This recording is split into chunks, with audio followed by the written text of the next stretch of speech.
Hello আসসালামু আলাইকুম, this is Miraj Hossain once again. এবং যেই কথা সেই কাজ, আমি কিন্তু বলেছিলাম আগের লেসনে যে আমি বেসিক রাইটিং এর উপরে কিন্তু পার্ট 1 অলরেডি বানিয়েছি, যেখানটাতে আপনাদেরকে শিখিয়েছিলাম গুড না বলে গুড ওয়ার্ডের রিপ্লেসমেন্টে আপনি কত ক্লাসিক্যাল ওয়ার্ড ইউজ করতে পারেন। তেমনি করে আজকে আমি শেখাবো যে ব্যাড, আমরা যে কোনো কিছু হলে আমরা বলি ব্যাড, তুমি ব্যাডম্যান, এটা ব্যাড, ওটা ব্যাড, সেটা ব্যাড, তুমি ব্যাড, আমি ব্যাড, আমাদের অনেক কিছু ব্যাড হয়। এই ব্যাড এখন থেকে আর বলবো না। ব্যাড না বলে আমরা কি কি বলতে পারি সেই বিষয়গুলো আজকে আমরা শেখাবো। সো আজকের টপিকটার নাম হচ্ছে যে আপনি ব্যাড না বলে, আই মিন ইংলিশে ব্যাড কথাটা ইউজ না করে আরো কত ক্লাসিক্যাল ওয়ার্ড ইউজ করতে পারেন সেই বিষয়গুলো নিয়ে আজকে আমরা কথা বলবো। So let's get started.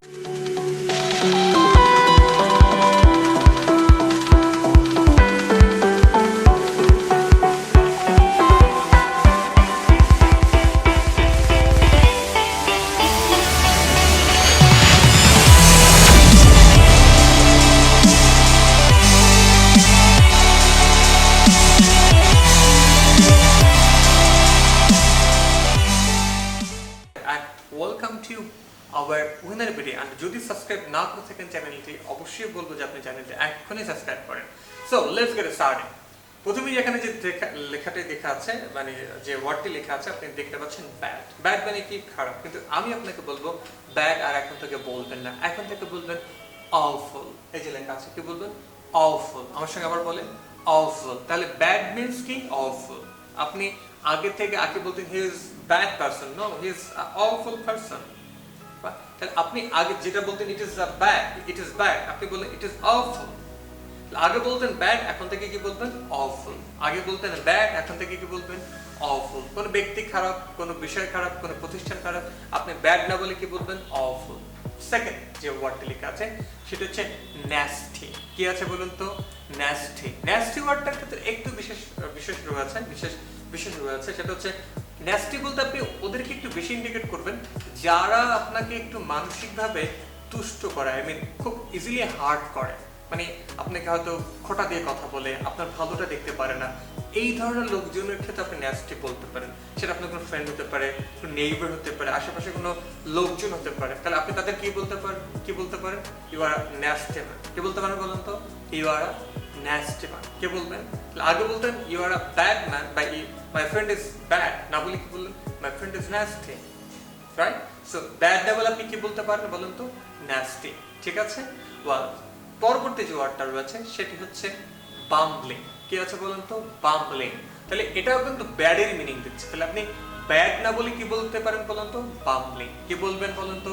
বাম্বলিং। It's a really bad thing, না বলে কি বলবেন? It's a really bumbling thing which I never like it। এমনি করে আপনি বলতে পারেন। সো আপনি আগে বলতেন ব্যাড, এখন থেকে কি বলবেন? বাম্বলিং। আমার সঙ্গে যেটা বলেন বাম্বলিং, এবং সেন্টেন্সটা কি বলেন 4-5টা, তাহলে কিন্তু ইজি হয়ে যাবে, আপনার মনে থাকবে সবসময়। আপনি যদি শুধু দেখেন ও মিরাজ ভাই ভিডিও করাচ্ছে, লেসন দিচ্ছে, ভালো, ওয়াও, জোস, নাইস, লাইক নিচে দিবেন, তাতে কোনো কাজ হবে না।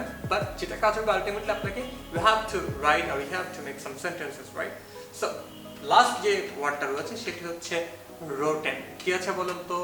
রোটেন। যদিও আমরা জানি রোটেন মানে পচা, কিন্তু রোটেন শুধু পচা অর্থেই ব্যবহার করা হয় না। যে কোনো জিনিস ডিস্টার্ব হয়ে গেছে, খারাপ হয়ে গেছে, বা নষ্ট, ভালো লাগছে না, পচা, সবকিছু অর্থে কিন্তু রোটেন ব্যবহার করা যায়। ক্লিয়ার? সো আপনি যেখানে ব্যাড ইউজ করতেন সেখানে আপনি কিন্তু রোটেন কথাটা ইউজ করতে পারবেন। ক্লিয়ার? সো আজকে কিন্তু আমরা কি শিখলাম? ব্যাড না বলে কি শিখলাম? বা ব্যাড না, এরপর থেকে আর ব্যাড না বলে কি বলতে পারি আমরা? বলতে পারি awful, বলতে পারি আমরা ন্যাস্টি, বলতে পারি আমরা বাম্বলিং, বলতে পারি আমরা রোটেন। এই 4টা ওয়ার্ড কিন্তু আমরা শিখলাম। এই 4টা ওয়ার্ডই কিন্তু ক্লাসিক্যাল, এবং এই 4টা ওয়ার্ডই অনেক সুন্দর, বেটার দ্যান ব্যাড। তাহলে এখন থেকে ব্যাড না করে এই 4টা যে কোনো ওয়ার্ড আপনি ইউজ করবেন। এখন আজকে আপনাকে একটা হোমওয়ার্ক দিই, সেটি হচ্ছে নিচে কমেন্ট বক্সে আপনি এই 4টা শব্দ ইউজ করে ছোট্ট একটা প্যারাগ্রাফ লিখবেন, যেটা আপনার কাছে সত্যি খারাপ লাগে। সেটা কোনো ফ্রেন্ড হতে পারে, কোনো রেস্টুরেন্ট হতে পারে, কোনো প্রতিষ্ঠান হতে পারে, বা যে কোনো বিষয় নিয়ে আপনার মন খারাপ থাকতে পারে।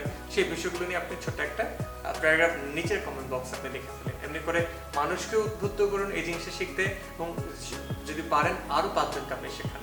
এবং অবশ্যই ভিডিওটা সাবস্ক্রাইব করবেন, চ্যানেল সাবস্ক্রাইব করুন, ভিডিওটা শেয়ার করবেন, যাতে আরো অনেক মানুষ শিখতে পারে। আর এমনি করে বেসিক রাইটিং থেকে শুরু করে একদম অ্যাডভান্স রাইটিং এর সব জিনিসগুলো আমরা উইনার ভিডিওতে আমরা শেখাচ্ছি। যদি কোনো সমস্যা হয় চলে আসুন উইনার ভিডিওতে। Thank you very much. আর সঙ্গে থাকুন উইনার ভিডিওর সঙ্গে, এবং আজকে আমাদের লেসন থেকে বিদায় নিচ্ছি। আসসালামু আলাইকুম।